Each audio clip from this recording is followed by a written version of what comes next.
What is up, everybody? Welcome to the next edition of the Losers Lounge podcast. This is episode number 78, and we are here to discuss and review the events of WWE Hell in a Cell, shockingly, which took place in June rather than the usual time of October. Well, you know what? Some crazy things have happened, and crazier things have happened. But we're crazy podcasters, so here we are. Ladies and gentlemen, first off, please welcome two-time Losers Lounge member of the Year and Optimistic Hall of Famer, the heelest of ballers. Yo, what is up? What's good in the hood? How we doing, IWC, YWC? It is I, the heelest of ballers. And man, oh man, what a pretty good show Hell in a Cell was. The final pay-per-view in the Thunderdome, a pretty good way to end the Thunderdome era in the pay-per-view. And and I'm here to talk about it with my crew. I'm hyped. I'm excited. You want to know the rest? All right, then. that's funny. He called us in the hood. All right. Oh, no. It's, I don't know. All right. God, edgy. Ladies and gentlemen, please welcome a guest who was on the podcast last week, and for the predictions, and he's back for the review. Please welcome Beast Mode. Hey, what's good, everybody? I'm back.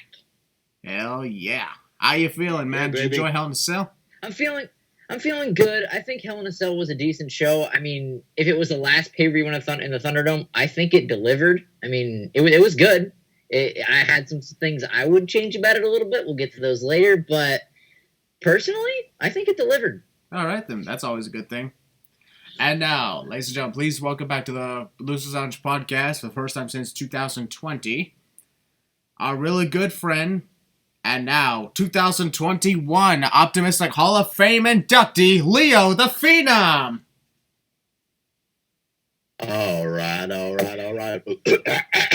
Oh, sorry, I had a little bit of a McConaughey there. It's good to finally return to the Losers Lounge. It's been 7 months. I was last here for Survivor Series predictions, and you know what? This is actually 2 months in the making, because I was originally meant to be a part of the Losers Lounge podcast review for WrestleMania, but since there were some things that went on, I was unable to be here. But yeah, I was originally to join you boys because I was actually there at WrestleMania in Tampa this year, and I want to give my honest thoughts of being a spectator in that arena, but it's all right. I'm here now for the third time on a Hell in a Cell review. I think this is going to be a tradition. It has to be. You were supposed to be on last year's Hell in a Cell. That didn't end up happening, but it's okay. And by the way, I want to say congratulations, man, on your induction to the 2021 Congrats. Optimistic Hall of Fame. How you feeling about that? Oh, I'm grateful. I'm so glad to be a part of it. And ladies and gentlemen, just like Cave Money last week, Leo here had no idea this was going to happen. Nope. Surprise! Again, for the second week in a baby. row. Congrats, my dude. Hell yeah. It's So, amazing. so this means Leo the Phenom will be joining Daryl Carter, Mason Kentish, and K Money, and perform his speech for the 2021 Optimistic Hall of Fame class as part of the 6th annual award show on December 1st, 2021. That should be exciting. Another elite class, huh? The only elite class out there, baby. Hell yeah. In the meantime, it's time to talk Hell in a Cell. This show was fantastic. However, there's a number of people who actually called it one of the worst shows of 2021. I mean, Christian, I think the new word nowadays is mid. I guess so. I'm not kidding. I actually received some feedback from my fans saying, oh my god, I can't wait for you to send the hell out of this event. Which, by the way, folks, I will in time. But I must say, like, I was amazed that a lot of people did not like it. I'm like, what? I enjoyed this. This is really good. I guess maybe, you know, we all have different mindsets, and that's okay. I was just more surprised. Then again, I have a habit of liking things that other people don't. So you know what that happens. In the meantime, we're going to kick things off. We're going to talk the Hell in a Cell match for the SmackDown Women's Championship between Bianca Belair and Bayley. Oh, and that just, by the way, this reminds me of something. Folks, last week's podcast, a lot of these matches that take place, we didn't even predict because they weren't even official until after the podcast was uploaded. I figured that was going to happen, though, in this company. It always happens on here. Yeah. So we're talking about matches that we did not even predict last week. Luckily enough, and also the Universal title match with Roman Reigns and Rey Mysterio ended up being on SmackDown instead. Dude, we recorded the podcast, and the match between Roman and Rey was announced like 2 hours after the podcast went live. Like, I was like, bro, what? I figured it would still count to, I would figure the prediction still counts because, it's still happening. Oh, exactly. Maybe on a SmackDown and not Hell in a Cell, but it's still happening, and it's a Hell in a Cell match, and that's what we were talking about, so. Exactly. Yeah. If you want to know our honest thoughts of that match, it was good, but it was really bogged down because of commercials. Yeah. I'd probably say so, yeah, but, most of the time, it was like, it didn't really bug me that much. So, as for this one, the SmackDown Women's title between Bianca Belair and Bayley, it wasn't the last time we did the podcast, it was not as announced as a Hell in a Cell match, but the last Friday on SmackDown prior to it, it was announced as a Hell in a Cell match, and this match kind of sucked. This is a match that I said prior to it should not have been a Hell in a Cell match, because I'm like, I would not put these women inside Hell in a Cell, because, with all due respect, they couldn't exactly put on a much better performance than we saw with Bayley and Sasha Banks last year. And for the other, this one is the one that felt extremely forced. Out of all the 4 Hell in a Cell matches that happened of the weekend. Yeah, folks, there were 4 Hell in a Cell matches. This is the one that actually felt extremely forced. And, the only reason it existed is because they're women. And they want women inside Hell in a Cell as well, just so, the whole thing about everybody on social media saying, hey, what about the equality thing and whatnot? I'm like, for one thing, here's the thing, be thankful that they put women inside Hell in a Cell at all. I would think that that's close enough to, equality, the fact that they put them in there at all. For real. The other thing, none of the rivalries, maybe except for Charlotte Flair and Rhea Ripley, none of the rivalries honestly called for the Cell. I agree. I'm sorry, but Bianca Belair and Bayley, this is all about laughter. Ha ha ha ha ha ha ha ha ha ha ha. None of this screamed Hell in a Cell. And for the other, this is the other one. This is the really good one. The whole thing, when Bianca Belair said she wanted Bayley inside Hell in a Cell, she was cheerful and casual about it. This is supposed to be the deadly Satan structure. And yet she's talking about it as if she and Bayley are going to get some mani-pedis. Mm-hmm. I'm like, this is Hell in a Cell. This is not like, I don't know, makeup department or whatever. This ain't a place to go where you want to go to have fun. What are you smiling about? This is supposed to be a serious thing. Nobody ever sees a comedic duel. Nobody ever sees R-Truth randomly going to Hell in a Cell for no reason. Except for that one time we did it in 2011 when he was, part of, Awesome Miz. Which, by the way, was a fantastic thing. Huh. Mm-hmm. Yeah. Anyways, though, the match itself, it was okay, but it was honestly really bad. It was a good wrestling match, but it was a terrible Hell in a Cell match. A Hell in a Cell match is supposed to be violent and brutal and crazy and psychotic. This match was none of those. None of those things. It was only a good wrestling match. And here's the thing. If the Cell wasn't involved, I think I would give this a higher rating. The fact of the matter is you put the Hell in a Cell in the mix and you just perform like that, nope. Nope. And nope. Bianca Belair retains the SmackDown Women's title as we all figured. And I was just glad it was over. Because that was just embarrassing. Alright, Heel Balor, I'll start with you. Your thoughts on the SmackDown Women's title Hell in a Cell match? Or should we call it the not so Hell in a Cell match? You should call it like basically like the McDonald's Playhouse. You know the freak, because you know how McDonald's Playhouses are usually red. You know the cell's red, that's red. It's so weird. It's colors. Anyways, my personal thoughts on the match. I kind of agree where Christian's coming from. First of all, we'll discuss about how this shouldn't have been Hell in a Cell because first of all, the rivalry did not warrant it. And I do kind of agree that maybe you could have had Charlotte and Rhea inside the cell. Matter of fact, I would have had that inside the cell than this because I'm not saying this is a bad match. I actually enjoyed it. But it was not a Hell in a Cell match. It was more about the spots outside that they didn't really use the cage. That's kind of thing that kind of irks me a little bit with it. I do think that next time WWE don't be so being like, oh, well, we need to put the women inside Hell in a Cell for it being Hell in a Cell because the women are not inside the cell. You know, there's no reason to push this equality BS, man. If you want to put them inside there because they're women and pushing an agenda, that's not how it's done, man. Don't feed into the freaking troll feminists on Twitter and all that kind of stuff, demanding this stuff to be done, like a hashtag out there. Yeah. Yeah, that's the thing. Sorry for cutting you off. I will say, Okay. out of all the women's Hell in a Cell matches that ever took place, this is the only one that felt like they put them in there because they're women. It was out of nowhere, to be honest with you, when Bianca's like, I want you inside Hell in a Cell. I'm like, why did I sound Southern? I'm from the South, but still.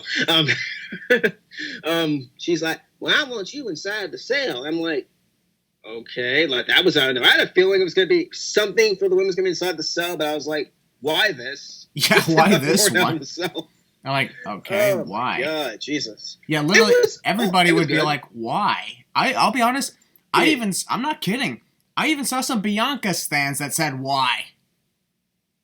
Yeah, the stands are just something else nowadays. You have to come up with something more original nowadays and kind of get with the stands nowadays. I know, to be cool I know. I'm just saying, like, normally they praise them out the ass like it's their life, but this is the one occasion where they were like, why?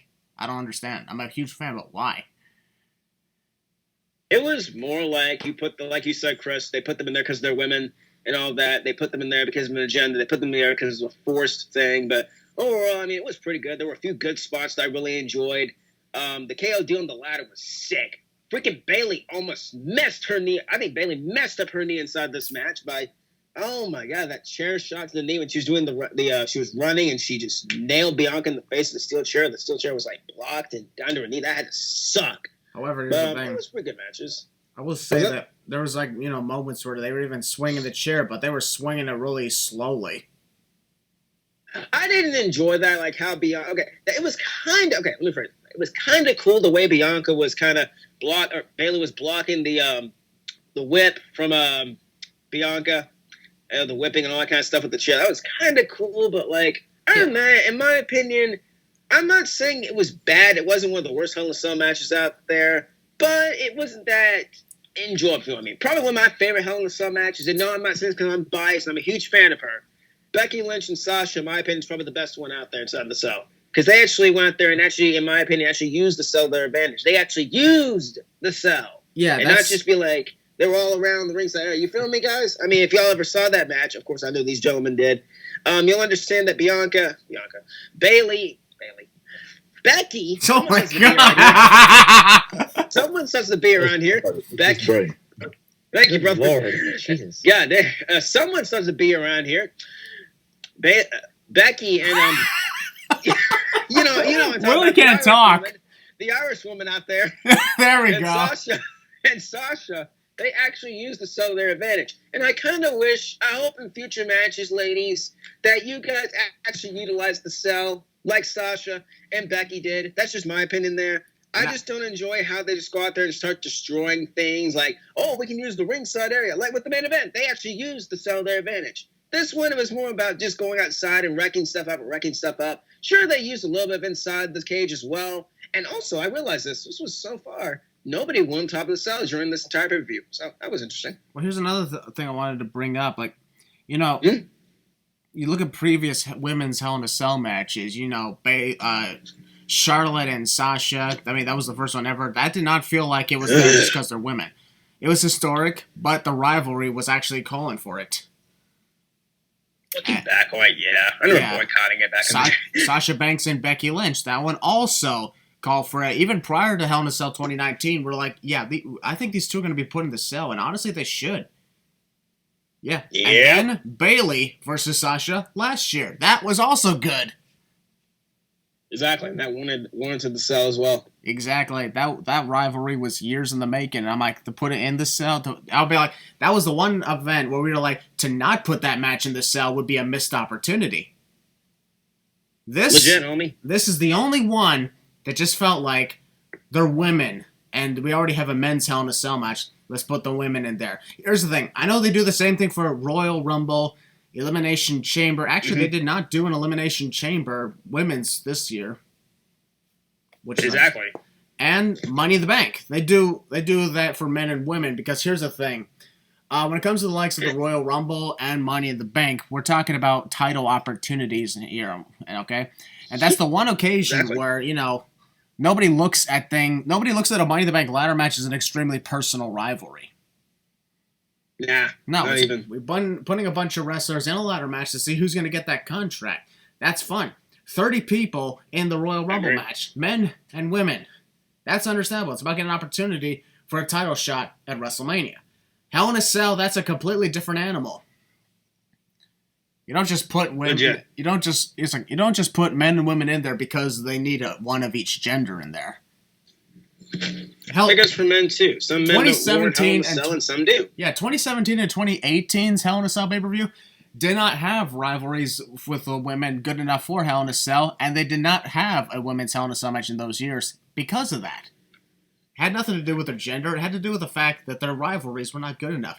This year, the rivalry with Bianca and Bayley was not good enough, yet it was still a Hell in a Cell match, but this is only because they're women, and because we all know what happened the last time that Bianca Belair was involved in something that was heavily criticized on social media. WrestleMania! Exactly. That involved the hashtag. But you know what? I'm not part of that crew of the IWC because they're a bunch of nut jobs. What do I know, right? Yeah. Overall, I think the match was good, but just next time, WWE, don't do something because to force an agenda, okay? And the people in the comments who are going to come at us and say, oh my gosh, you guys are being sexist, blah, blah, blah. No, we're speaking facts and opinions. You don't like it? Don't watch us. Simple as that. I enjoyed the match, but just the idea behind it was just not warranted. Do better, WWE. Good match. That's all I got to say on it. I guarantee Beast and Leo are probably thinking, are we ever going to get a chance to talk? And yes, you guys are. We're just each giving our thoughts. I'm patient. Yep, so I'll start with you, Leo. Your thoughts on Bianca Belair and Bayley inside Hell in a Cell. This match did not need to be in Hell in a Cell. This rivalry, all it is about, one, the championship, two, laughing at each other. What does that warrant Hell in a Cell? That's like me. That's like if I was a wrestler and somebody sneezed at me in my general direction, and I challenged them to a buried alive match. Buried alive match, all because accomplished. Shockingly enough, I wouldn't put it past WWE to do that. But go on. But as a match, I actually enjoyed it. I thought it was brutal enough. I think it was. And when it comes to being forced, I don't think it was forced as much as it was just thrown at us. If you know what I mean. It just came up out of nowhere. When you talk about forced, I honestly think that the first Hell in a Cell with Sasha and Charlotte was more forced because it was done in the way of, we've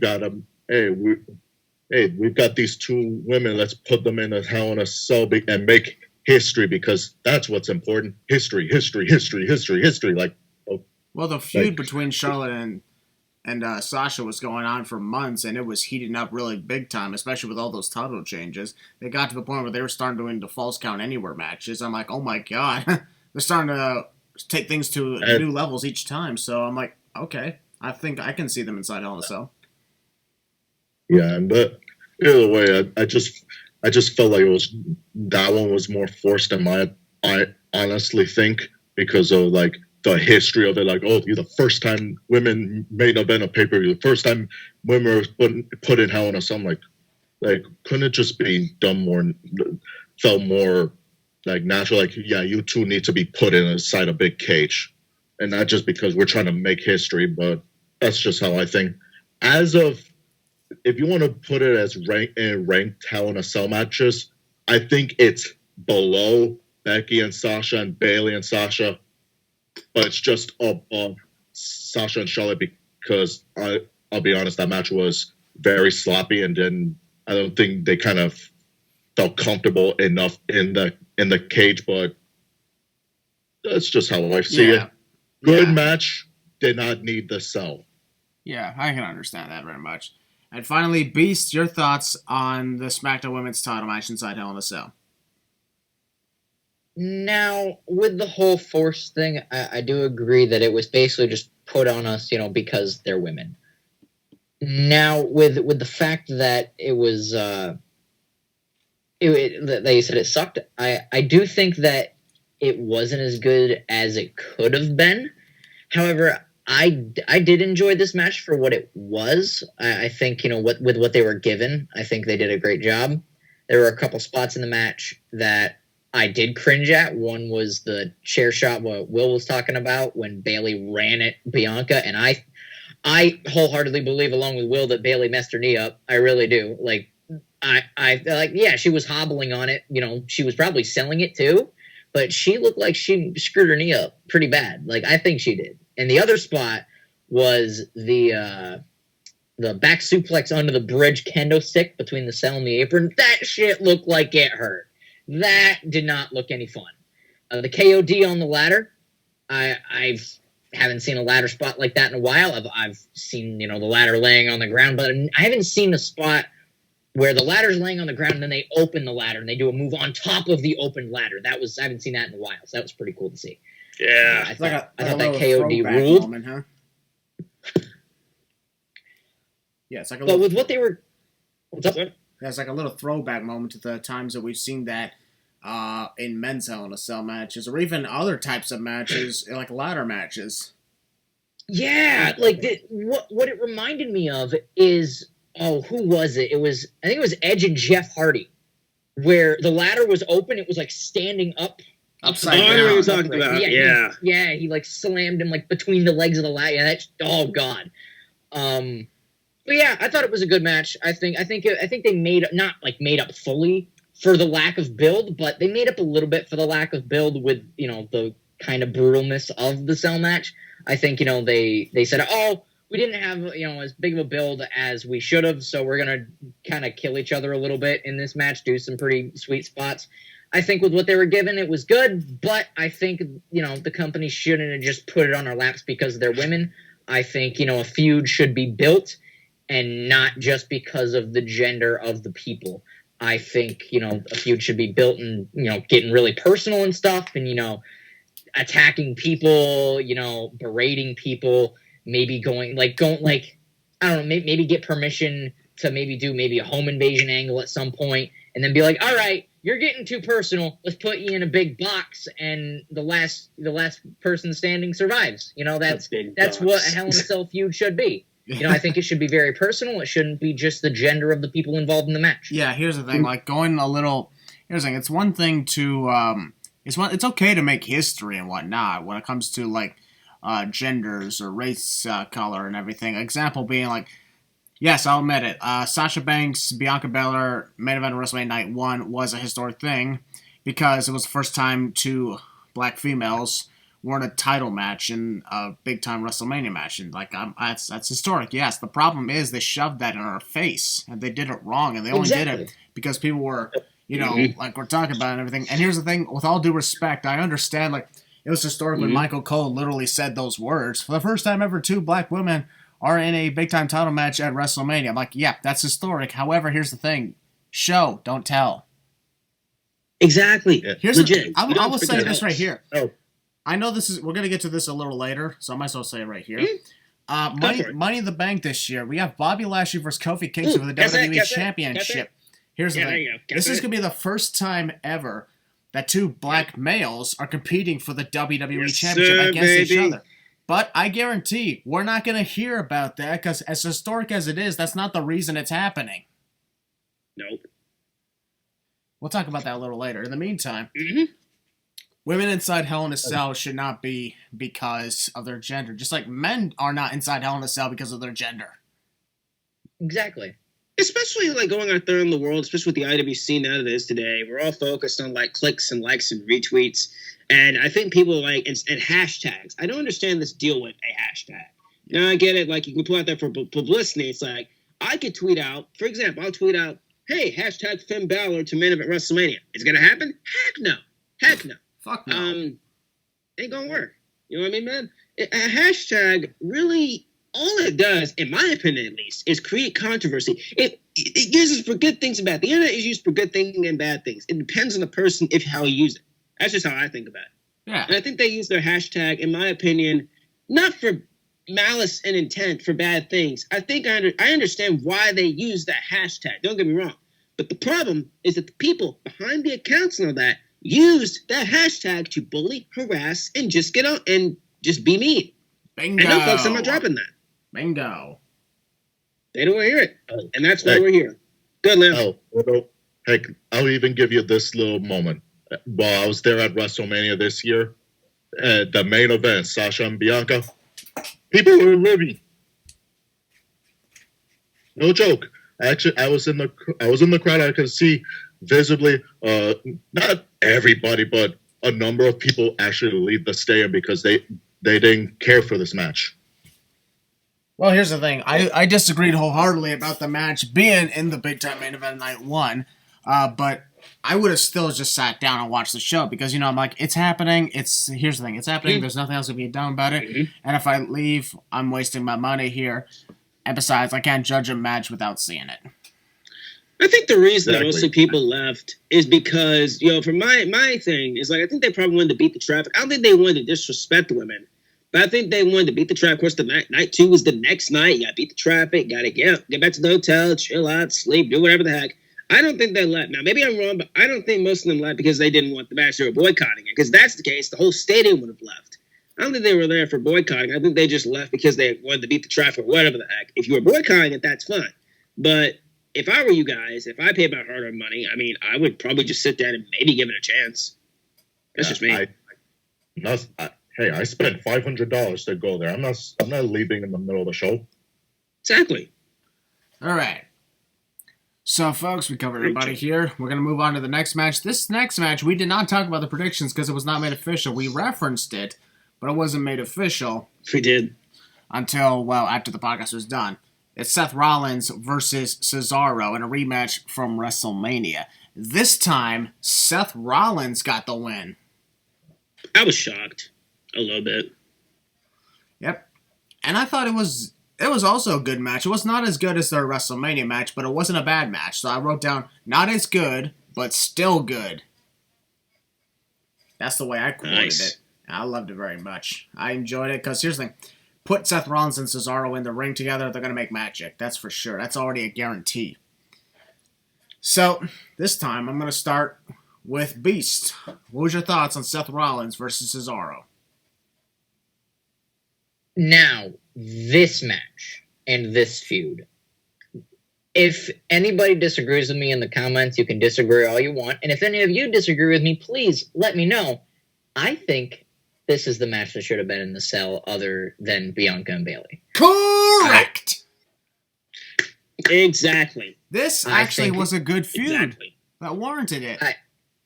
Absolutely. I think these guys, Seth and Cesaro, they're like Sami Zayn and Braun Strowman. They have that click, that connection, that chemistry in the ring to create magic together. They do Beast? so well. Beast? You mean KO? Yeah, you said Sami Zayn and Braun Strowman. You mean Kevin Owens? Sami Zayn and Kevin Owens too. But what I was talking about is like Sami Zayn and Braun Strowman's feud. I think Sami and Braun Strowman are great together in the ring. I think they're phenomenal. And Sami and Kevin, their feud with Ring of Honor and then all the way up till now, great stuff. And Seth and Cesaro, just like those other two feuds, they have chemistry in the ring. They are great together. They make magic. This feud was great. This match was great. I think this is the feud that should have been in Hell in a Cell, other than Bayley and Bianca. However, if WWE really wanted to have a women's Hell in a Cell match, then it should have been Rhea and Charlotte. Yes, I agree with that. Now, for Seth and Cesaro, For what it was, again, great match. If they didn't get Hell in a Cell, and they didn't, I think they shined no matter what. It was a great match. One of the matches of the night, I think. It wasn't the match of the night. It got close for me. I think the match was great. I was shocked that Seth went over. I think, he keeps the whole chicken shit heel thing by winning with a surprise roll-up. And, I think the feud will continue on. And I think at SummerSlam, I think Cesaro will definitely be the one to go over. Well, here's another interesting factor here that I mentioned. I think it was good that Seth won via the inside cradle because here's the thing: he countered the swing into the victory.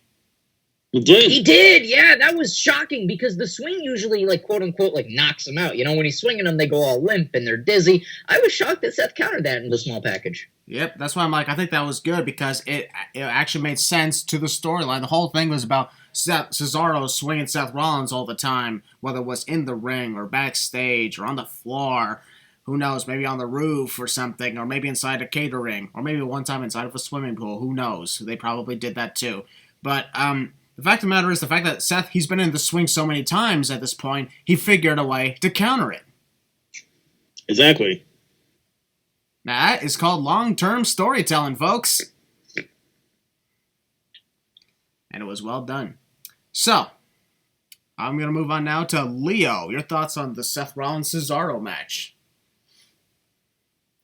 Like you said, a really good match. Not as good as WrestleMania, but still entertaining. Basically, I think they're still going to do maybe one or two more matches because Cesaro's 2-1 against Seth. So I think as of now, they'll probably do one more match.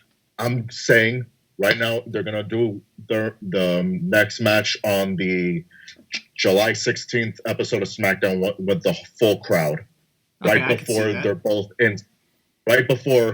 they're both in the Money in the Bank match. So you predict they're both going to be qualifying, huh? Unless, of course, they're pitted against each other in the qualifying. I think they're going to face different opponents. That way they're both in the match, and then the SmackDown beforehand, they're going to go one-on-one one more time, maybe with a stipulation. Yeah, maybe. Man, I can't wait to talk about Money in the Bank next month. Because honestly, I like the card they got already. It's oh my god, they actually have a card set up already, and it's looking good. We're likely in for a fantastic first pay-per-view with a full crowd. Heck yeah.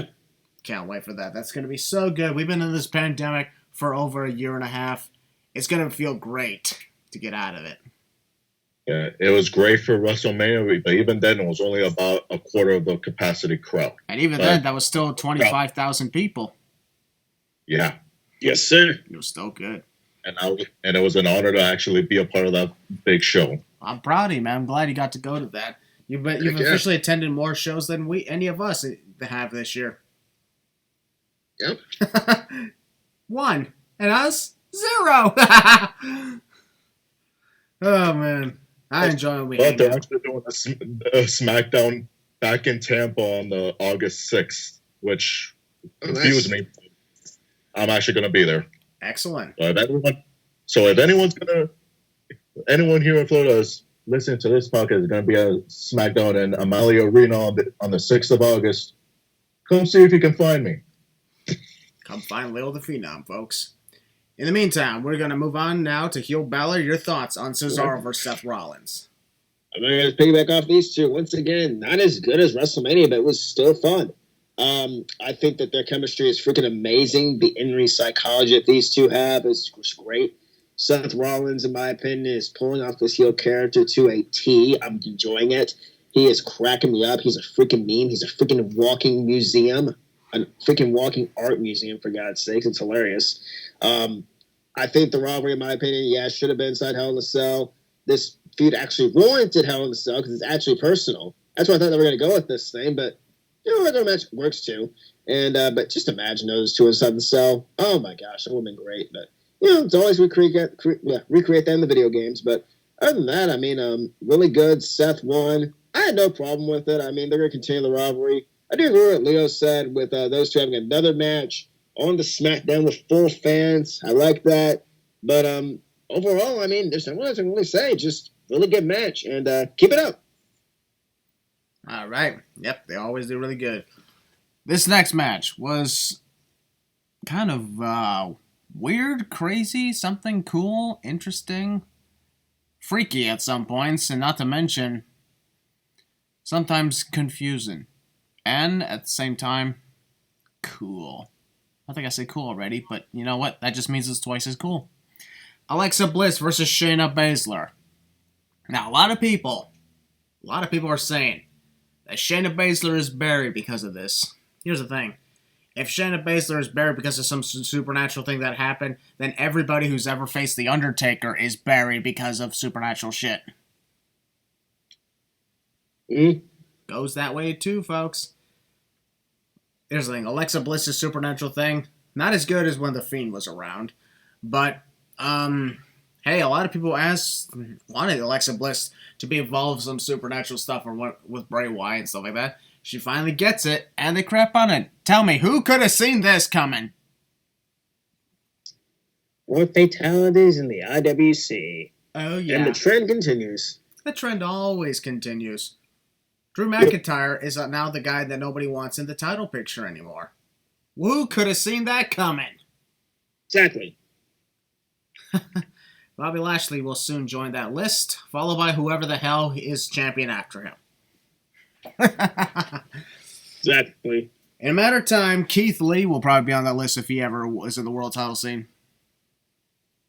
Everybody. Nowadays, they'll turn on anything and everyone that they consider not ready for the main event scene. They wanted them in the main event scene. Man, the IWC is something. Things that everything that I don't like in 2021 should be illegal. Well, that's your Christian. They probably actually will do that.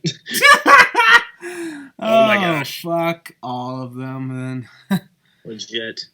Alexa Bliss and Shayna Baszler happened exactly as we figured it would. Alexa does some crazy. I honestly liked the whole thing that Alexa did. She hypnotized Nia Jax just by staring at her and caused her to hit Reginald. That was awesome. That had to suck. Ouch. Oh my gosh. As I just lift the hand up, I haven't seen that much voodoo since the days of Damien Mizdow.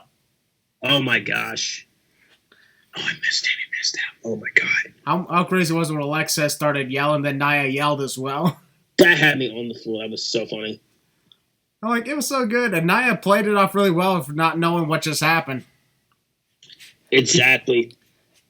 Here's the thing. I enjoyed it very much. It was pretty funny. People can hate on it all they want because Alexa Bliss is not The Undertaker or The Fiend or the Boogeyman or whoever the fuck else did crazy, stupid shit. Here's the thing. It's goofy, gory fun. And that's what I liked about it. If Rice Ryan was here, this would have been his goofy moment. Shout out to you, Double R. Yep, Double R Rice Ryan is currently out. I saw his Instagram post. He was hiking.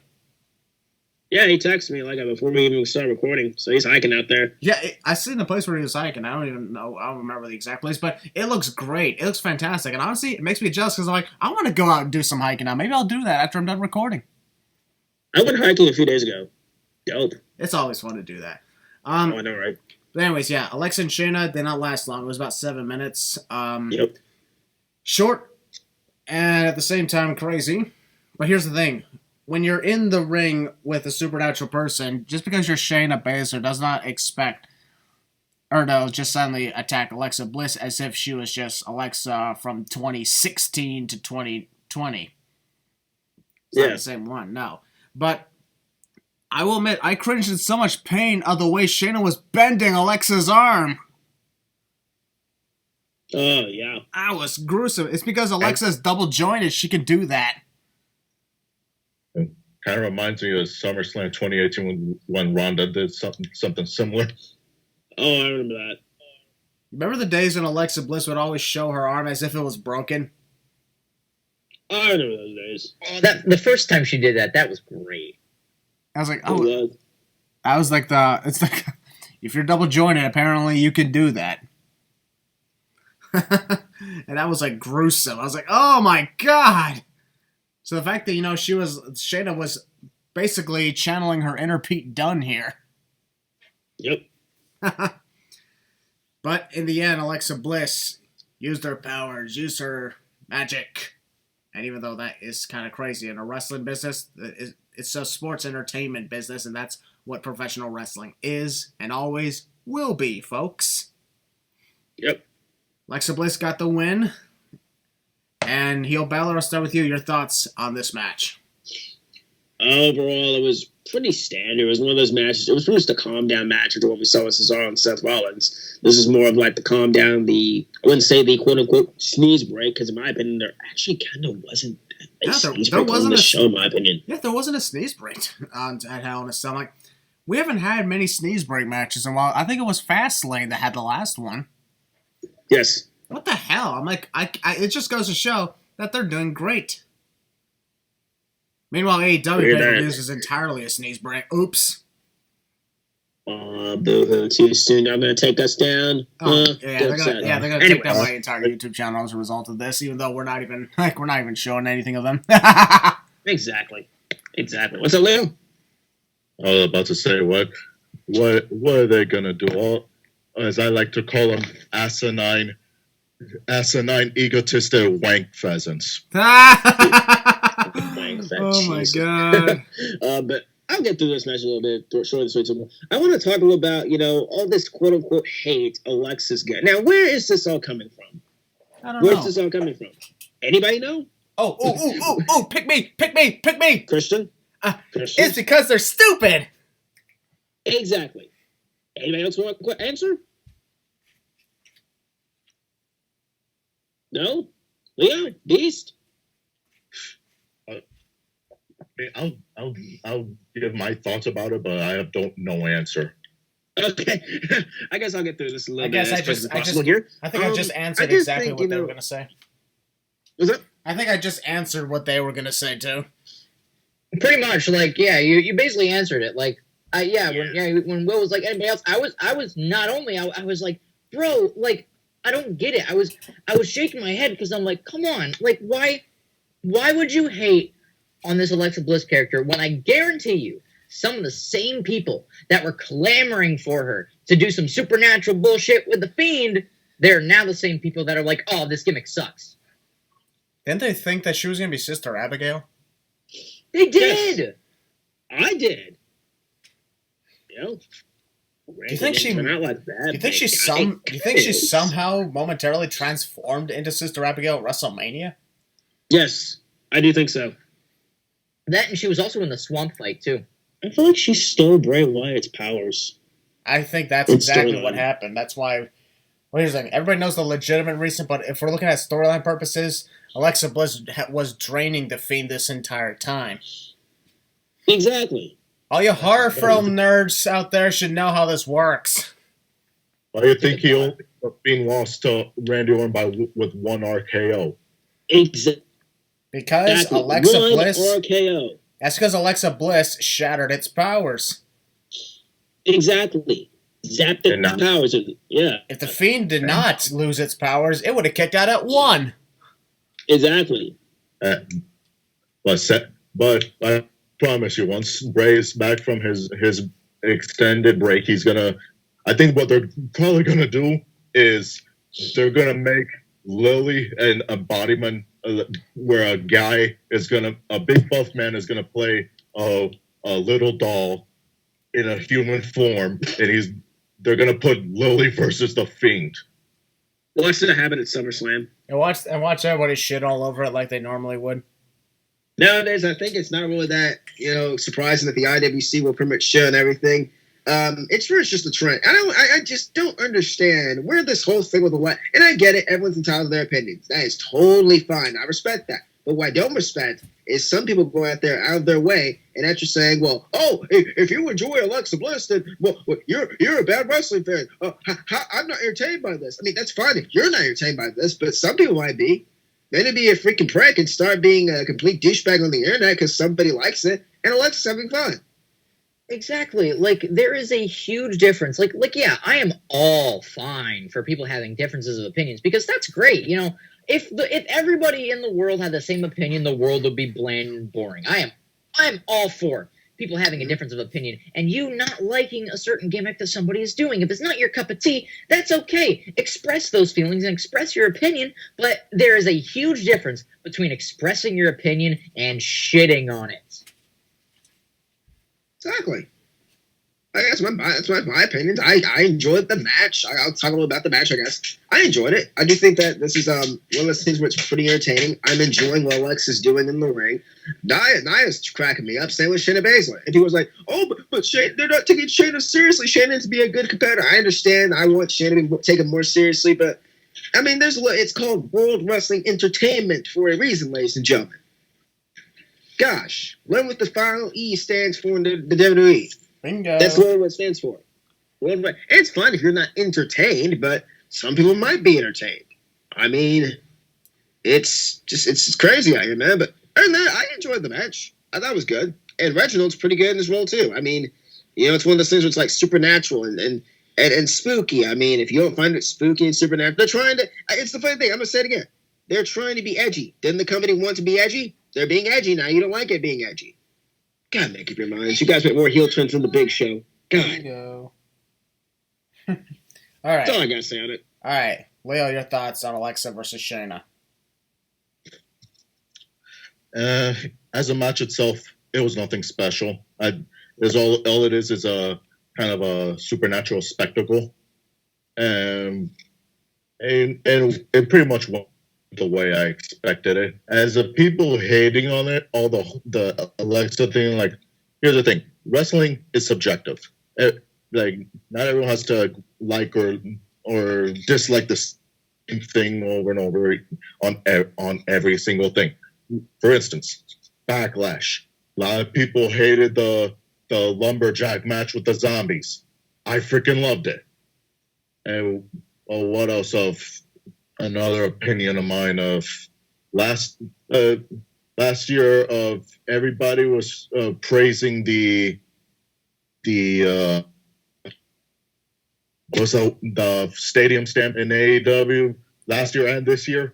I thought they were boring. Everybody has a different opinion and they're entitled to it. Well, for me, I enjoyed the first Stadium Stampede in 2020, but it's just the one in 2021 that didn't make any sense because, there's a live crowd there. There's no point of a Stadium Stampede then.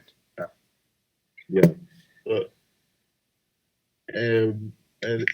And yeah, yes, this Alexa stuff is stupid, but isn't wrestling stupid. It's people in tights just pretend punching each other and to win championships. Let's be honest, don't matter. It's in its own world bubble, and everything has a different themes and views. Like main event stuff can be the serious stuff, and then mid card stuff can be the goofy stuff. Like, if everything was serious, it get boring. It's kind of like the comparing DC movies and Marvel movies. Marvel movies are lighthearted and wacky. DC is more serious stuff, for instance, Justice League, Batman versus Superman, Man of Steel. Only occasionally twisting things up like Suicide Squad and Shazam. You always got to change things up. That way there's something for everybody. Yeah. That's a really good way of putting it. So, as a match, it was fine for what it is. And now we just see where it goes from here. All right, then. Well said. And finally, Beast, your thoughts on Alexa versus Shayna? I thought the match was decent. I mean, the only thing that I would change about it is it's Alexa's really first time back in the ring with this new gimmick. I was expecting more supernatural stuff. We had the possession of Nia Jax and her slapping Reginald. But other than that, there wasn't much. Not that I'm remembering anyways. I mean, I'm not remembering much other than that with the whole supernatural thing. I was expecting a lot more supernatural hokey stuff because it's the last pay-per-view in the Thunderdome. Yeah. I was expecting them to go all out with it. I really was. I was like, oh, shit, this is going to be stupid crazy. This is going to be insanity. But there wasn't a lot. Yeah, that is true. But I think I'll be honest. Here's my theory about it. I got a theory about it, actually. Perhaps maybe Alexa didn't do as much supernatural stuff because she's starting to gear back toward just being, a wrestler. Since we're having crowds coming back, she's going to have to eventually go back to that. It's the same thing happened in the main qualifying match on Raw. Same thing happened. She was mostly just wrestling. That's true. So, isn't that what they wanted? They wanted Lex to wrestle more. They want less cinematic stuff, which I'm going to miss the cinematic stuff when it goes away. I hope it doesn't go away, by the way. And they wanted to wrestle. So, what do you want? You're talking to the IWC. Well, they don't know what they want. Bingo. Well, yeah, as a match, I they were given 7-8 minutes. I thought it was good in the 7-8 minutes they were given. I thought she was going to do more supernatural stuff. Well, she didn't. But the possession of Nia Jax, that got a laugh out of me. That was funny when she screamed and Nia screamed. That ruled. That was funny. Yep. But yeah, as a match, it was good. I enjoyed it. I was just like, wow. I was expecting more supernatural stuff, but hey, I mean, with the stuff they were given and the time they were given, they did well with it. Yes, indeed. All right, folks, we're now going to move on to the next one. The next match was another match that could have been inside Hell in a Cell. Sami Zayn versus Kevin Owens. And this was also a great match. It's like, put Sami and Kevin in the ring. It's going to be a good match. Right, guys? Yeah. Yeah. Most definitely. Well, here's the thing. These two were born to wrestle each other. Yeah, it's like, this time Sami Zayn got the win, which is something that doesn't often happen. It's usually KO that gets the win. But the one thing I liked about this is Kevin Owens sold the Nigerian nail from SmackDown. Oh, he did. Yep. He did, and I loved it. He's really putting over that move and the dangerous thing it is. Like, here's the thing, it's like a fucking thumb to your goddamn Adam's apple. Obviously, that's gonna fucking hurt. So, I like that Kevin Owens sold it very well. Like, when he wanted Sami Zayn in a match, he was coughing like hell, could barely talk, and he was still struggling, even at Hell in a Cell. Just goes to show, like, with all due respect, if this was other places that were doing wrestling, they would have forgotten about it 5 minutes later.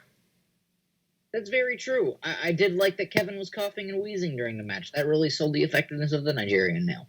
Yep. And also, what I also like is, like, Sami Zayn targeted the throat several times to make sure that Kevin would be weakened. And I love the ending part.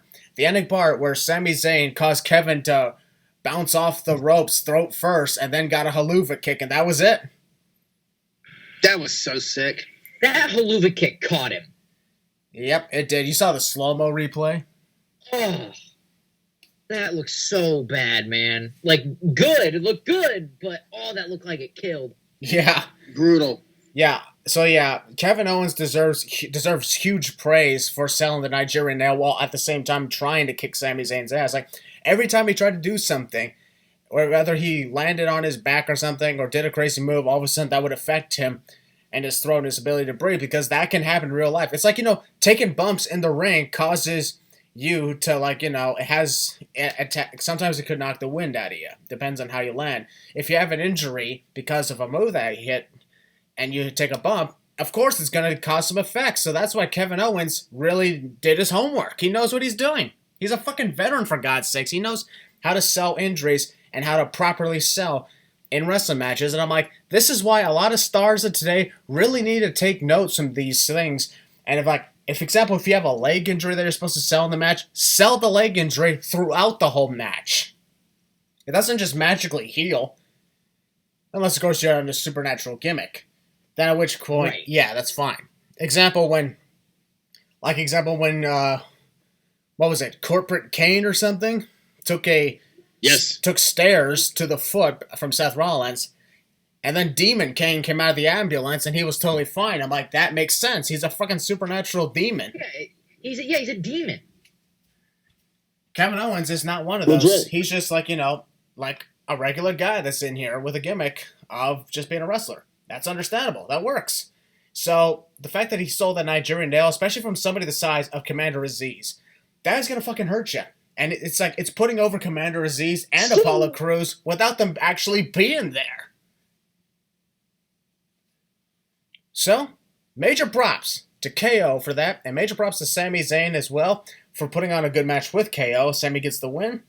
And I'm going to start with Beast. Your thoughts on Sami Zayn and Kevin Owens? I thought, again, put Sami and Kevin in a match. They go balls to the wall. The match is always good. They, again, have great chemistry together, in, Ring of Honor when they were wrestling each other. And now it doesn't matter where you put them and what company you put them in. They will always shine in a match together. I think they're phenomenal wrestlers. It is just so awesome that Kevin Owens sold the Nigerian nail, like the lasting effects of it. And he was coughing and wheezing, and that ultimately cost him the match. I thought it was great storytelling, and I already mentioned, but I'm going to say it again. That goddamn haluva kick had to fucking hurt. Oh my God. He nearly kicked that man's head off. It was a great match, great finish, great spots in the match too. I thought it was all around really good. A match that could have had the sell, but it didn't. But yeah, again, you put Sami and Kevin in a match, they're going to shine no matter what. So it definitely was a great match. Yep, this is why, here's a lot of matches that we thought would be, decent or something like that ended up being way better. And who would have thought that, these non-title Hell in a Cell matches are completely outshining the women's Hell in a Cell match at the start of the show. Exactly. This is a match and a long-term feud. I want and I plead and I hope that sometime down the line in the years coming that Sami Zayn and Kevin Owens, I know they've already had this end to a rivalry thing, a couple years ago, but since started doing Kevin and Sami again, please, WWE, please, I beg of you, please have another big feud with Kevin and Sami in it, have it get really personal, have them have a 2 out of 3 falls Hell in a Cell match one year, and with the video package, reference Ring of Honor, reference their long-term feud over their whole careers, please, I beg of you. Wait, what? But Beast, what are you talking about Ring of Honor? They never faced in Ring of Honor. Oh, yeah, that's right. Yeah, El Generico is not Sami Zayn. You're right. Yeah. That's true. El Generico's helping the orphans. This is true? Yeah. Or as they accidentally put, El Generico eats orphans. Oh, my God. That's true. I forgot about that promo. Oh, my God. Oh, my God. All right.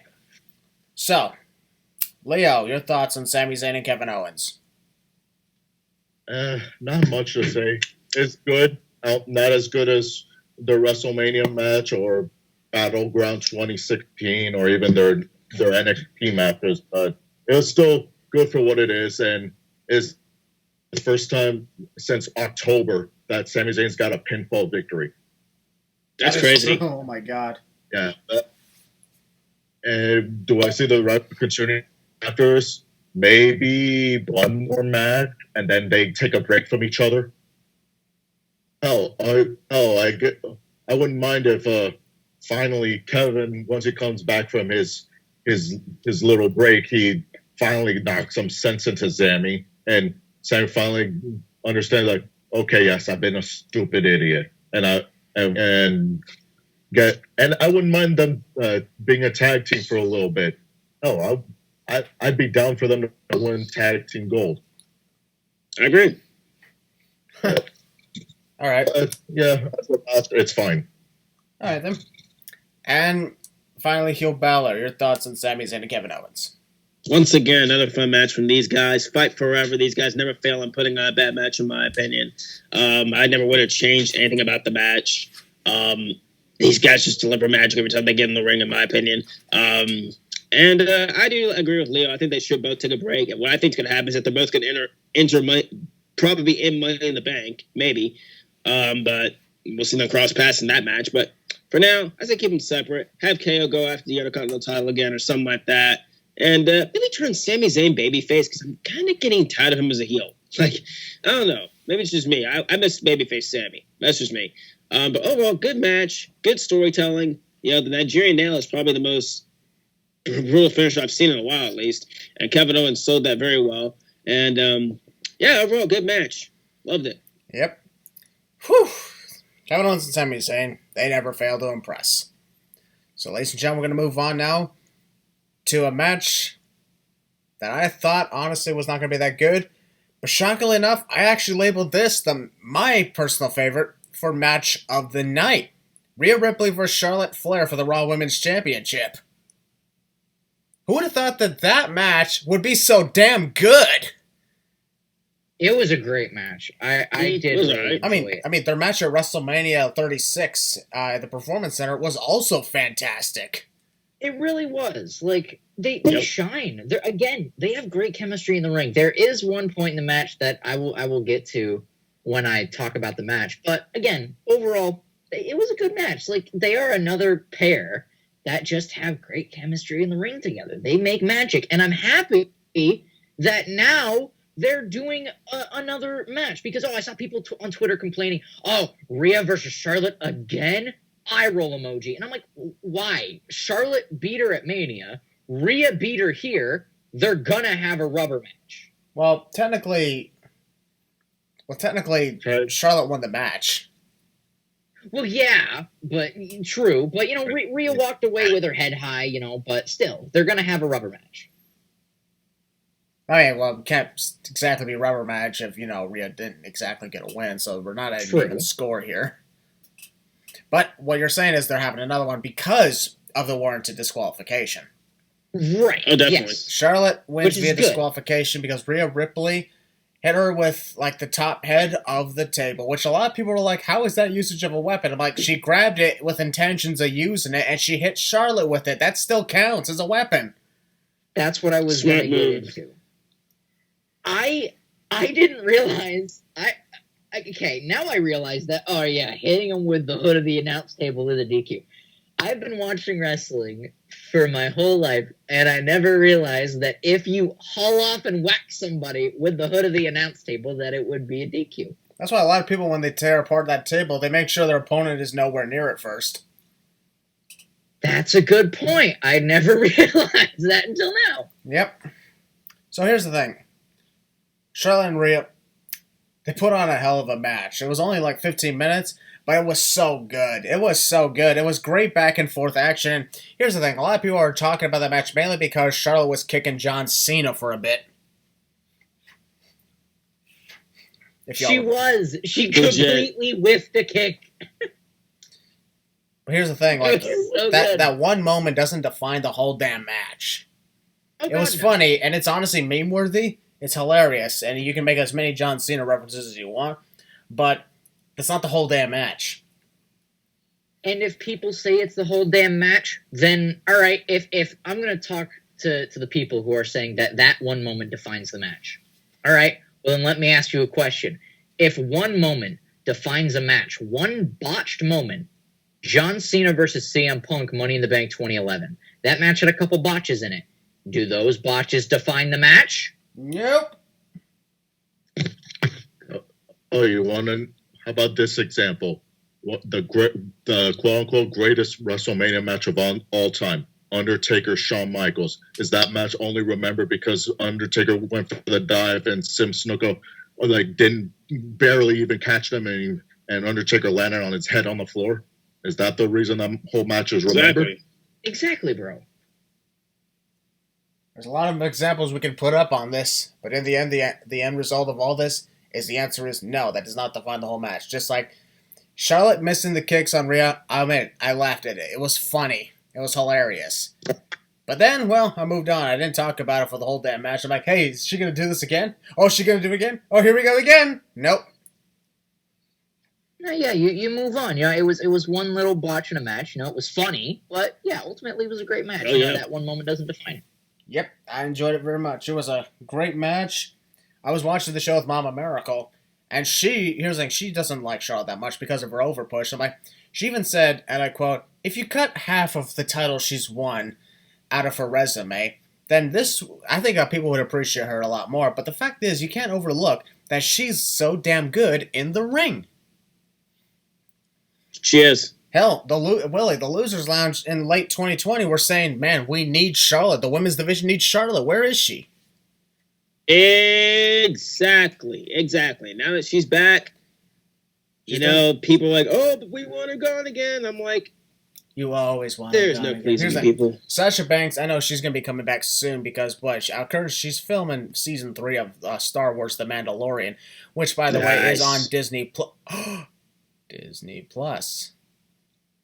Hit it. Nah, fuck it this time. Bruh. It's okay. I think that was season 3's thing. Yeah. Yeah. Here on season 4, we do something else. But, no, she's been on Mandalorian. Here's the thing, though. The one thing I gotta understand is, like, people are kind of overhyping Sasha Banks in the Mandalorian because her character is mostly a background character with hardly a single line. She's not exactly a star of the show here. No, the only time she was really a crucial character and anything was the final episode of season 2. Yeah, that's pretty much. She's gonna be in season 3, obviously, because she's an assistant with Bo-Katan. But then again, we're not talking Star Wars here. I just want to say that she'll be back soon after filming that season. We all know that. And I have a good feeling that Becky Lynch will be back soon. Yeah, baby. So we got the 4 major horsewomen back, the 4 major stars, even though I'm glad that they be going on their separate paths, and they're doing their own thing. So I'm like, there you go.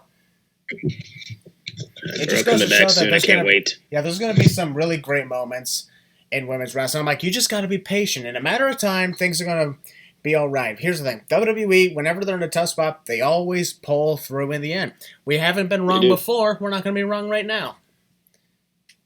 That's the point. So, Charlotte Flair, Rhea Ripley, put on a great match. And this, honestly, after that performance, I can't wait for their match at Money in the Bank. Since it's going to be in front of fans, I know for a fact they're going to try and overdo themselves. Overdo this match. Over-deliver. Because you know what? It was a great match at Hell in a Cell. I guarantee if we're bringing in fans here, this should be a great back-and-forth contest. This will be the first time that Charlotte versus Rhea Ripley will ever take place in front of fans. Yep.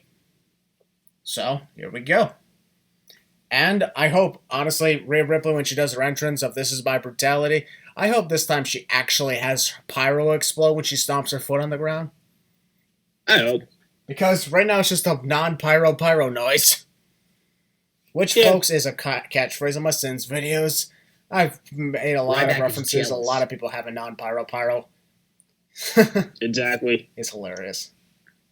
Ryback, AJ Styles, now Rhea Ripley. Don't forget Shinsuke Nakamura. Yep. That too. And even at one point, Kane. Oh, definitely. I can't believe I would ever say that. Kane's non-pyro. I'm like, Kane? Yep. Wow. Anyway, Charlotte and Rhea. It was a great match, and I like the way that Rhea Ripley got herself disqualified. She already got fucked over because of the figure 4 leg lock. She was in severe danger, and she knew she was going to lose to Charlotte. She was going to lose. You could see it in her eyes. She acted out of panic and desperation. That's why I'm like, the disqualification wasn't cheap, in my opinion. I mean, it was cheap in a way, because, a disqualification to retain your title is always cheap. But it was the way it was executed. It was well done. She was scared. She was frightened. She didn't want to lose to Charlotte again.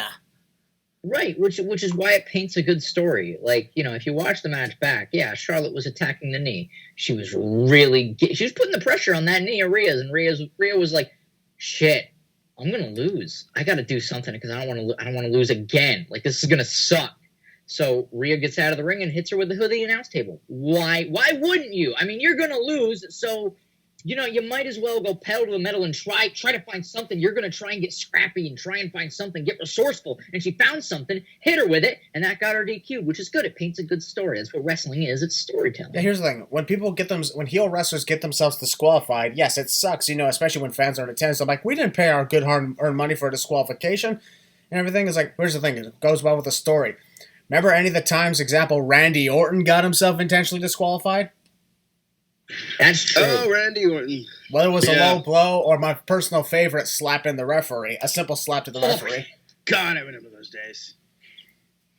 And it was always done at moments where he knew he was fucked and he was going to lose. Or the times when he grabbed the title and was yelling, count, count me out, count me out. Yep. Just goes to show, these things are done properly. When heel wrestlers get themselves disqualified, it's because they know they're fucked. Rhea Ripley, she's not a heel wrestler, though. But she did really well in it because she knew she was fucked. The memory of her losing to Charlotte at WrestleMania for the NXT Women's Championship. She lost her NXT Women's title to Charlotte at her first WrestleMania. That image was brought into her head. She's like, no, not again, not again. That's why I loved it. People in the IWC, they need to look at the story that's being told. This is long-term storytelling from 2020, for God's sake. Yeah, exactly. Like, holy shit, I just now realized something. Long-term storytelling, and not just what's right in front of them. Holy shit, I just realized Because something. people are getting kind of tired of the rivalry, though. Guys, I just realized something. What's that? What rivalry was taking place before fans were put into quarantine, and what rivalry is going on when they're coming back? Charlotte and Rhea. Charlotte and Rhea. We're picking up where we left off. Maybe this is going to be the match that should have been at WrestleMania. Oh my, yes. Yes. That's happening at Money in the Bank now. You know what? I'm buying tickets to Money in the Bank right now. Yeah, I'm still not doing that. I have my reason. I'm going to the United States to go to Virginia, not Money in the Bank. But but I just now realized, holy shit, this is the same feud that was happening before the fans were going into quarantine. And now the fans are going to be back. It's going to be like, okay, we're picking up where we left off for a lot of things. Sure, a lot of things are different now, but this is the one feud that they're continuing on to when fans are in attendance. And now that I think more about it, either Rhea will get her win on Charlotte. Charlotte maybe will win the title back, but then get cashed in on once again at Money in the Bank. Wouldn't be the first time that happened. But regardless, the match at Hell in a Cell, it delivered, and it made me invested in wanting to see the next chapter at Money in the Bank. For a lot of people, it doesn't, because they're just tired of the same people over and over. Here's the thing. There's a lot of rivalries that happen over and over. It's kind of a thing that happens. So, deal with it. Okay, we're going to start things off here. Leo, what was your thoughts on Charlotte vs. Rhea at Hell in a Cell? I'll be honest, I did not pay attention that much. But for what I saw, it was fine. The disqualification is disappointing, yes, but understandable. And it's done in a way I don't think I've seen before, because usually a heel or a twinner, no one knows when they're about to lose. They get a chair of the championship and then just whack their opponent with it. Never use the top of the table. But you know what? It continues the rivalry. So Yep. I think it's fine for what it is. Yep, that's understandable. All right, Beast, your thoughts on Charlotte vs. Rhea at Hell in a Cell? I thought the match, it was good. Yeah, I mean, that's really all I gotta say about it. I mean, it was good. Exactly. It was what it was. I mean, yeah, the DQ was a little bit, bit disappointing, not even gonna lie. When I first saw it, I was like, yo, what? Like, that's it? But then when I read more into it, which is what people need to do nowadays, especially the IWC on Twitter, because I saw a lot of tweets that were just like, oh, it's a DQ. It's a DQ. It's bad. It's bad booking and storytelling. And yes, I will admit, right off the bat, as soon as it happened, I was like, why? What is this? Like, huh? But then, as I read more into it, you realize that it's long-term storytelling. It's booking. Bingo. That's what it's what wrestling is. It's storytelling. Like, you realize when you watch the match back and you look at it, yes, Charlotte was attacking the knee of Rhea Ripley. Then, as you said, Christian, something clicked in Rhea, and she had the memory flood back at WrestleMania of her losing, and she's like, shit, I don't want to lose again. I got to do something. And she got crafty, and she used the hood of the announce table, which if you're going to do a DQ, you might as well do a DQ that has not been seen before or in a long time. So using the hood of the announce table for a DQ was a great way to do a DQ. Man, you keep repeating Well DQ. said. You keep repeating DQ, and I'm now craving ice cream. Yeah, Dairy Queen. Dairy Queen put bomb, homie. I Yeah. recommend Ben and Jerry's. Ben and Jerry's, not bad. I love Ben and Jerry's too. Okay, what about Hewitt's? What it's? Hewitt's? Anybody know about that? No? Okay. Never heard of it. Guess it's a Canadian thing. Alright, anyway, Heel Balor, your thoughts on Charlotte and Rhea at Hell in a Cell.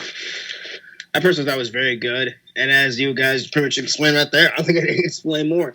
It's about storytelling. Something that some people really don't understand. Long-term storytelling. The storyline's been going since 2020. 2019, actually. My bad. Yeah, 2020, 2019, whichever. It's been going for a while. And the long-term storytelling is right there in front of you. I personally am enjoying it. Do I think they need to stop? Yes. I'm kind of getting tired of the rivalry, in my opinion. I'm not saying it's bad or anything. It's just I'm kind of tired of seeing Charlotte and Rhea go at it. It's like Charlotte and Becky all over again. So I'm not really – I don't think it's on that level of like intensity and all that kind of stuff. That's just me. But I do think that there's going to be another match, obviously at Money in the Bank, which is obviously confirmed. This match, on the other hand, I didn't even get upset at the ending because I was like, that was smart. That was really smart. Long-term storytelling, people. It's going to be another match, and who knows what's going to happen with that one. I don't know. I think Charlotte, in my opinion, gets a little bit too much hate, in my opinion, because, of course, you can call her privileged and all that kind of stuff. Her last name, she's always in title pictures. I mean, because that's because she's a star. And yes, but it's because of her last name. Well, obviously, too. And is she up there with the John Cena's, the Randy Ortons of the business? Or even the Nature Boys? No, not even in my opinion, but she's closing in my opinion. Yeah. I think she's closing in. Still got a lot to learn. Rhea, same thing. And I said this back when Rhea won the championship because people are now saying, "Oh, Rhea needs to." No. That's rephrase that. Let me rephrase that. Actually, it was around the time after Rhea won the championship, a few weeks after she won. Oh, she doesn't deserve it. I wanted somebody else. So do not be surprised that WWE gives Charlotte the championship at Money in the Bank, fulfilling your wishes. Pretty much just fulfilling your wishes and making you guys seem like a bunch of idiots for wanting Rhea to lose the championship. Bingo. So when they give Charlotte the championship, I want y'all to go back and look at all the tweets back in April when you guys were crapping all over Rhea Ripley and her title run. Oh, it's too soon, blah, blah, blah, blah. It might have been too soon, but there's nobody else. There was nobody else to do. Rhea was there, stepped to the plate, came champ. Don't be surprised to take it off. We're at Money in the Bank because people are fickle, dumb idiots. Bingo. Good match. Great ending. I really enjoyed it. Storyline is just needs to end, in my opinion. Let's do something else. Please, let's do something new, WWE. Other than that, really enjoyed it. Good ending. And, yeah. Yep. So And ladies and gentlemen, we are going to move on to the main event, the last chance Hell in a Cell match. This is an actual good Hell in a Cell match with the WWE Championship between Bobby Lashley and Drew McIntyre. Whew. And it was fantastic. I enjoyed it. This was a brutal Hell in a Cell match with a lot of great creativity. And a great callback to 2017 when the Usos and the New Day had each other trapped within kendo sticks in the corner of the cell. That was some really cool stuff. Bobby Lashley retains against Drew McIntyre via a roll-up after MVP, interfered and everything. Here's what I will point out. With all due respect to people who are a fan of Bobby Lashley as champion, Bobby Lashley is looking less and less like an almighty champion. I mean, at first, he was looking like an almighty champion inside Hell in a Cell. Took that beating early on, and then just came back. And I'm like, wow, there he is. There's the almighty champion. And then MVP came in and ruined it. It's like, I did not like the fact that Lashley had to literally rely on MVP to win the match because he beat Drew McIntyre fair and square at WrestleMania, so why not here? He can get the job done, so why didn't he?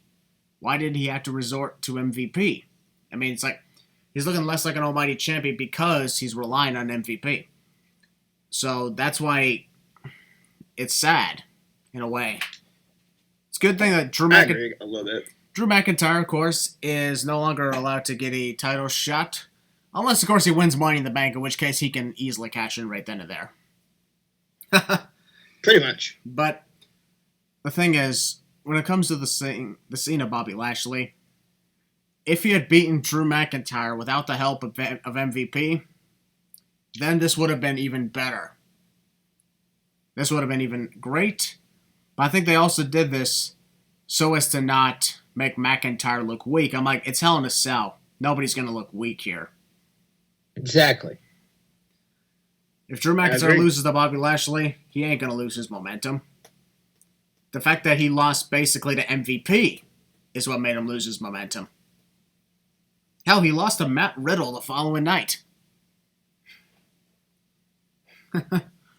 But the thing, of course, is I'd like Bobby Lashley to actually live up to his name of being the almighty WWE champion, because that's his literal titled name, the almighty WWE champion. It doesn't just say WWE champion. It says the almighty WWE champion. But he's looking less like an almighty champion. That's the problem. I'm like, if you're literally labeled as an almighty champion, then you should live up to it. He's not doing it, which is a shame. I just hope that in his subsequent feuds upcoming with Kofi Kingston heading in for Money in the Bank, that he doesn't rely on MVP. Hell, it's Kofi Kingston. You don't need MVP for this. Whew. You know, I keep going. Actually, no, I'm done. Beast, go ahead. I do agree that, you know, when MVP came in, it was a letdown, and I think having two small package roll up finishes in one night and one being inside Hell in a Cell was a bit of a letdown for me, because I've never been a fan of surprise roll up finishes unless it builds a feud or a character. That's fine, but having two in one night, I've never that was a bit of a red flag for me. I was like, ooh, 2 in one night and the other one's in the main event when we just the match before we just had a DQ too. We're having a surprise roll up finish to the pay-per-view inside Hell in a Cell. I mean, cool. I mean, it just wasn't that one didn't really hit home for me. But hour and a half after the show, I sat down with myself and I had to talk. I had a self-talk, and I kind of watched the highlights back. And the more I watched the highlights back, I realized that having Bobby do a roll-up, yes. Was it a letdown for me? Absolutely. However, there have been many characters in the past in wrestling that have labeled themselves as kind of like an almighty champion. They haven't said they're an almighty champion. They've had the mystique and the egotism of having, kind of like an almighty-esque to them. So that they've had that banner being flown on their backs before. And what have those characters done? They've said they're kind of, quote, almighty, and then they've cheated to win, in a way. They've used surprise roll-ups. They've used, shots behind the referee's back. They've done everything, and yet they still stick with the, quote, almighty thing because they're a heel. They're an asshole. They're egotistical, so they might as well. Since they're an egotistical heel, you might as well stick with, being almighty and saying that you're the best, but your actions in the ring don't mirror that. And that's when, the faithful of the crowd will say, but you just said you're almighty. Like, you're being a dick is what you're being. You're not being almighty. You're cheating to win. You think you're all that when in the fact you are cheating to win. But Bobby Lashley has proven in the past that he can beat Drew McIntyre clean, which is where I disagree with him using a surprise roll-up and the help of MVP. Because they were inside the cell, and the cell is supposed to keep people out. So that had me soured on it a little bit. But I do think that it is building this character now of Bobby Lashley saying he's all that and thinking he's the shit, when in fact he's going to be cheating to win more often. That was a great speech on behalf of Beast Mode. Not bad. That is awesome. Leo, your thoughts on the main event of Hell in a Cell? As a Hell in a Cell match, I think it's up there. Not top 10, not even top 15, maybe like upper 20s, because there's been almost 49 Hell in a Cell matches. So, I think maybe like top 20s. It was good. It warranted the Hell in a Cell, and they used the Hell in a Cell to their advantage. Like, for instance, when Lashley had the Hurt Lock on Drew was like looking around on the outside, like, oh, what? Oh yeah, I remember. There's a table set up right there at the corner of the cell. Whoop! We started running backwards with Lashley, and then boom, broke the submission by going through the table. Like, that's using the cell to their advantage and warranty. Like, hey, you know what? Yeah, you have the Hell in a Cell, so use it. So, and it was going all well until like MVP got in, and that to me really did hurt. Like, basically, the last three matches of Drew and Bobby have been different finishes that both hurt and helped one another. For instance, WrestleMania, it hurt Drew because he was a dummy for stopping to go for the Claymore to look at MVP for a second, and then oh yeah, I have to hit the Claymore. But he missed. That was his mistake. Yeah, it's like, people are saying that MVP is the one who caused Drew McIntyre. It's like MVP clearly yelled, "Bobby, look out!" So he was yelling at Bobby Lashley, not Drew McIntyre. He didn't even get up on the apron. It was Drew. Suddenly, was like, "What? Oh, right, sorry." Drew McIntyre literally just took his eyes out the ball to look at MVP yelling at Bobby Lashley. So it was Drew's fault. MVP gets nothing of the fault. Yeah, exactly. Then Backlash comes in, and this is when at the peak Bobby Lashley as an almighty. He got put through the set, and then comes back in 10 minutes later, and he just throws Drew all out of the ring, then obliterates Braun Strowman to pick up the win. Obliterated Braun Strowman right out of the WWE. Yeah, and legit. And this one, he has to rely on MVP to distract Drew and then roll him up. Here's the thing, to me that hurts. I get it, he's a heel and whatnot, but I want a heel that's just completely dominates. If he's supposed to be imagine Brock Lesnar doing that. If he had to rely. Sure, imagine. In the past, he's relied on somebody to distract, for instance, Paul Heyman distracting the face, but when Brock Lesnar took advantage of that, he hit a weapon or an F5 to finish them off. He didn't straight up roll them up to win because that's a cheap move. Yep. I just want a heel that's like that. Just doesn't need to always cheat. Just completely destroy their opponents. For instance, Roman is an unstoppable heel, but he's also had to rely on his cousin to constantly help him. Exactly. Yep. Up until recently, of course. After WrestleMania, he hasn't had help from either of his cousins. Because Jimmy Uso has Jay's distracted. Yeah. And now this happened to Bobby. I'm like, this really does hurt him. Even if you could have kept the distraction from MVP, when Drew was about to hit that Claymore and Montel grabbed onto Drew's ankle, he could have gone straight to hit the Claymore afterwards, and he could have gotten hit with the spear, and then Lashley could have rolled Drew so that his shoulders are forced down, and that way he can't really kick out.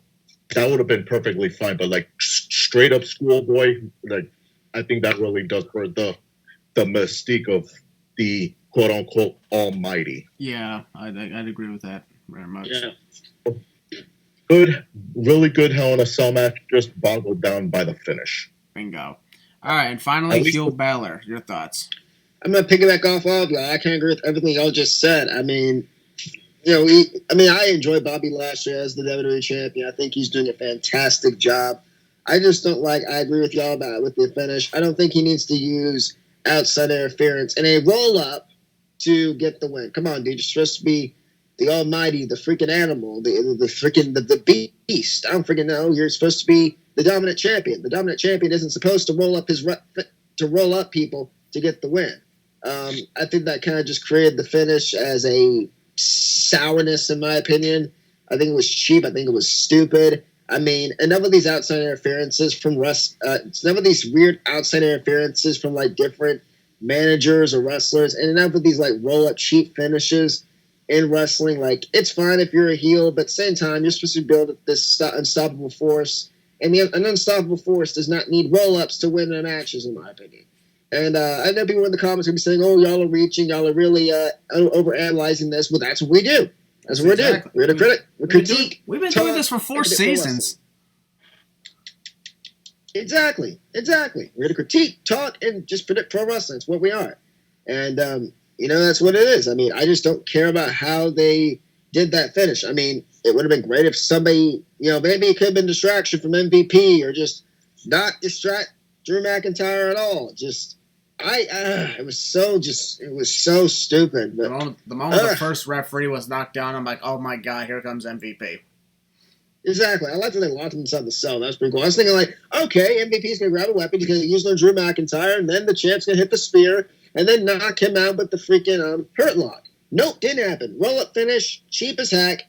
Didn't care for it, but my man is still the WWE champion, and will be the champion going into Money in the Bank. So I'm pretty happy.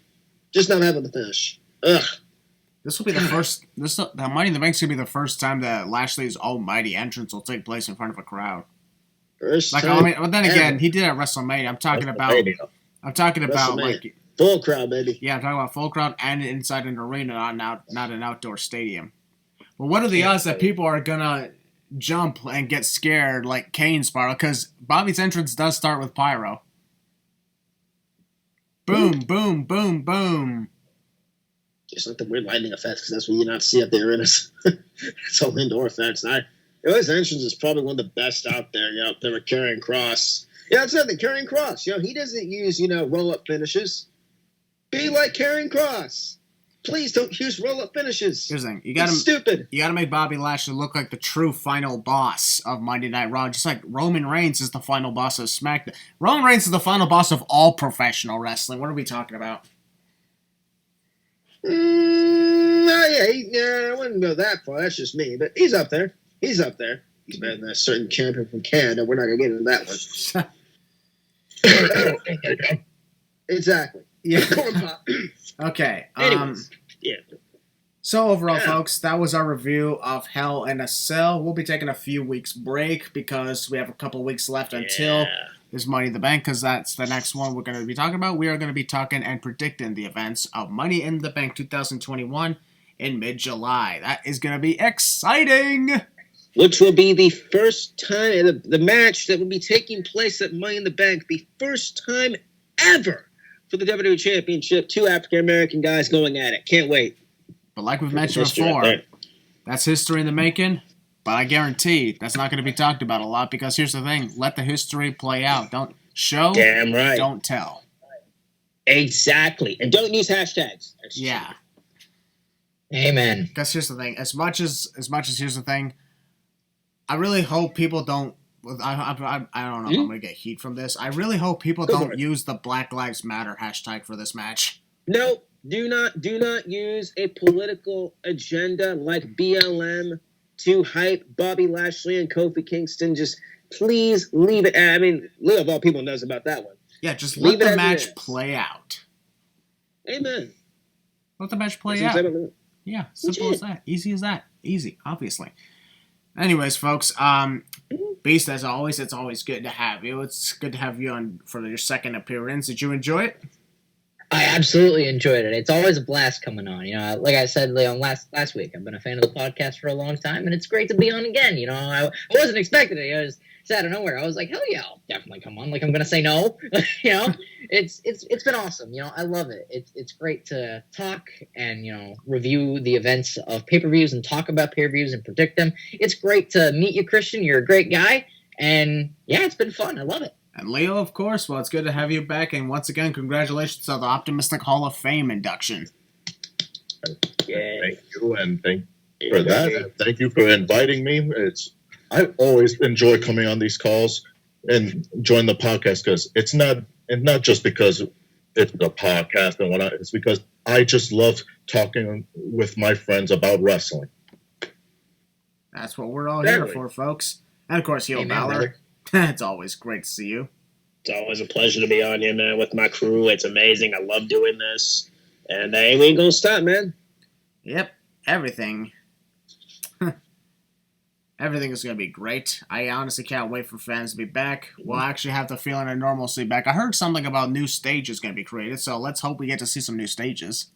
I heard about that as well. First time I'm hearing that. It's going to be sick. Yeah. I heard about that as well. That's cool. Yeah. I kind of am going to miss the old sets. I mean, one of my favorites was obviously SmackDown. I love that thing. Oh, yeah. So, overall, folks, it just goes to show that even throughout the pandemic, we did everything we could to keep ourselves moving forward, even in the roughest of times. Amen. Man, I always quote it as this: the pandemic is not something that we want to remember, but it will be something we'll never forget. I think the pandemic, if you really think about it, if you really, really analyze and think about it, this was a life lesson. It was a life lesson, and in my opinion, it opened up everyone's eyes. And it opened up the good and the bad in people. That's what I legit think why the pandemic came, even though it really wasn't needed. I think it was there for a reason. It was to wake the people up. It woke a lot of people, good or bad. It made everyone see the light. And I think everyone in the future needs to do better. And hopefully we can avoid something like this ever happening again. And it's going to be here for years to come. We're going to look back at these years and it's like, wow, we actually went through that. I'm telling my grandkids and all that stuff. I went through the pandemic and I did all this. I did a podcast and all that. You know what I mean, man? Like, I got to feel that this is going to be a life lesson down the road for people to learn. And, I think that's a wake-up call, in my opinion. Hell yeah. All right, folks. Thank you for joining us. And Heel Baszler, we'll have you sign us off. Of course. We are the losers. This is our lounge, man. We will see you all for Money in the Bank.